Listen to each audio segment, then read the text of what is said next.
ఆయన అన్నట్టు తెలిసింది 2 సీట్లు బీజేపీకి వచ్చిన సమయంలో మొదటి సీట్ తెలంగాణలో, తర్వాతే గుజరాత్. 1984లో 2 సీట్లు గెలిచినప్పుడు జంగారెడ్డి గెలిచాడు. జంగారెడ్డి గారు హన్మకొండ నుంచి ఎంపీ. సో మోడీజీ అన్నట్లు తెలిసింది. అఫ్కోర్స్ పత్రికల్లో రాలేదు కానీ సోర్సెస్ ద్వారా ఏంటి గుజరాత్లో ఎలా ఉన్నాం, తెలంగాణలో ఎలా ఉన్నాం, మోడీ అన్నడా లేదా పక్క పెడదాం. Serious question. తప్పకుండా సార్, అది సమీక్షించుకోవాల్సిన అవసరమే కదా. ఎందుకు మరి తెలంగాణలో బీజేపీ ఇప్పుడు తెలంగాణ పుట్టి 3 times అయింది. మీరు 2014 5 సీట్లు, అది కూడా టీడీపీతో కలిసి.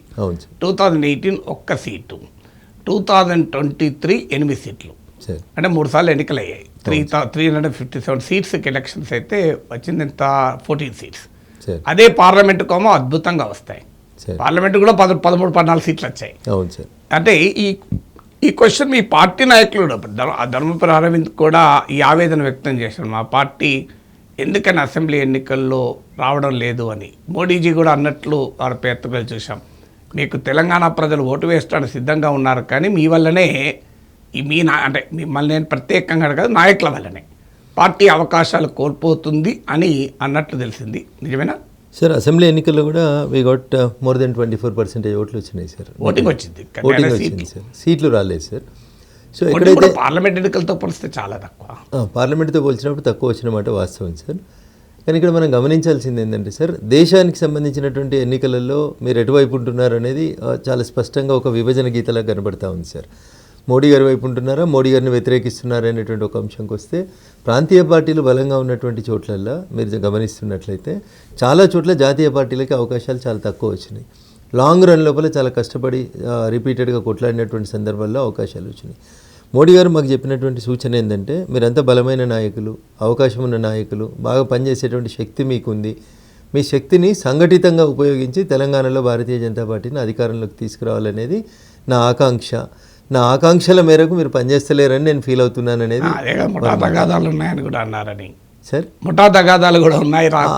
ఆ పదం కానీ అర్థం వచ్చేట్టు కానీ వారు అనలేదు సార్. వారు అన్నది ఏంటంటే, కలిసికట్టుగా సంఘటితంగా. ఒడిశాలో అధికారంలోకి ఎందుకు వచ్చింది? ఇంతమంది బాగా మాట్లాడేవాళ్ళు, ఇంతమంది బాగా పనిచేసేవాళ్ళు లేకపోయినప్పటికీ కూడా ఒడిశాలో పార్టీ అంతా ఒక లైన్ మీద నిలబడింది. ఎట్టి పరిస్థితులలో మనం నిలబడాలి, గెలవాలి, కలబడాలి అని అక్కడ ఉన్నటువంటి ప్రాంతీయ పార్టీ మీద కలబడడం వల్ల అక్కడ వచ్చినారు. ఇక్కడ ఆ సంఘటితంలో ఎక్కడైనా లోపం కనబడుతుందేమో ఒకసారి మిమ్మల్ని మీరు సమీక్షించుకోండి అని చెప్పినారు. సాఫ్ట్గా చెప్పారా?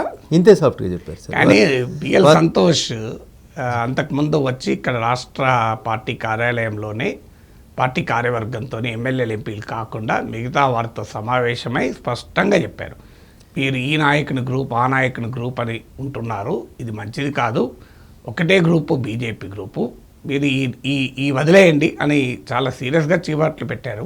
బిఎల్ సంతోష్ ఏమన్నాడో అదే మోడీజీ అన్నారు. దాదాపు ఆ సమావేశానికి మీరు అన్నట్టు మాకు ఎమ్మెల్యేలకి, ఎంపీలకి ఆహ్వానం లేదు సార్. అది ఓన్లీ కొత్తగా ఏర్పాటైనటువంటి రామచంద్ర గారు రాష్ట్ర పార్టీ అధ్యక్షులు అయిన తర్వాత వచ్చినటువంటి కొత్త కమిటీ తోటి వారు దిశానిర్దేశం చేశారు బిఎల్ సంతోష్జీ. ఆ సమావేశానికి ఎమ్మెల్యేలని, ఎంపీలు పిలవలేదు కాబట్టి అక్కడ ఏం జరిగింది తెలియదు సార్. బట్ మోడీ గారు చెప్పింది నేను ఉన్నది చెప్తా ఉన్నాను సార్ మీతో. అందులో ఏం మొహమాటం ఏం లేదు. మీ కెపాసిటీ నేను 90 ఉన్నదని అనుకున్నాను, బట్ యూఆర్ ఎట్ 55-60 దగ్గరలోనే ఉన్నట్టు అనుకుంటున్నాను. మీరు 90% పనిచేస్తే ఖచ్చితంగా తెలంగాణలో భారతీయ జనతా పార్టీ మనదే, అధికారంలోకి వస్తాం, ఆ దిశగా పనిచేయండి అని అంటారు.